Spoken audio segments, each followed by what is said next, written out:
বিকেলবেলা নাহিদা আর রিফাত পার্কের এক কোণে বসে আছে। রিফাত খুব ভাব নিয়ে তার নতুন সানগ্লাসটা মুছে চোখে দিল। তা দেখে নাহিদা বলে উঠল, কিরে রিফাত, আজ তোকে খুব বড়লোক বড়লোক মনে হচ্ছে, কি ব্যাপার? রিফাত মুচকি হেসে উত্তর দিল, আর বলিস না, আজ পকেটে অনেক জোর আছে, বল কি খাবি? নাহিদা সুযোগ বুঝে বলল, সত্যি? তাহলে চল আজ ফুচকা চ্যালেঞ্জ হবে, যে বেশি খেতে পারবে না সে বিল দেবে। রিফাত ফুচকা মামাকে ডেকে বলল, মামা মামা, তাড়াতাড়ি দুটো ফুচকা দিন। ফুচকা মামা তাড়াতাড়ি দুটো প্লেট রেডি করে রিফাত ও নাহিদাকে দিয়ে দিল।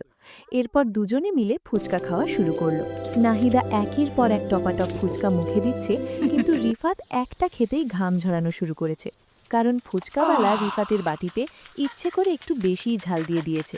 রিফাত মুখ লাল করে বলল, নাহিদা একটু আস্তে খা, ফুচকা কি পালিয়ে যাচ্ছে? নাহিদা হাসতে হাসতে জবাব দিল, তুই হার মানলে বল, আমি থামছি, কিন্তু বিলটা কিন্তু তোর। ফুচকা খাওয়া শেষ করে রিফাত যখন বিল দিতে পকেটে হাত দিল, অমনি তার মুখ শুকিয়ে গেল। সে পকেট থেকে বের করল একটা ৫ টাকার নোট আর একটা চকলেটের খোসা। হতভাগ হয়ে রিফাত বলল, ওরে নাহিদা, আমি তো ভুল করে অন্য প্যান্ট পরে চলে এসেছি, টাকা তো আগের প্যান্টে রয়ে গেছে। নাহিদা চোখ কপালে তুলে বলল, তার মানে তুই আমাকে দিয়ে বিল দেওয়াবি বলে এতক্ষণ বড় বড় কথা বলছিলি?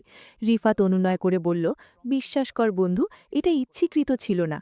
অবশেষে নাহিদাকেই বিল দিতে হলো, তবে সে রিফাতকে সহজে ছাড়ল না।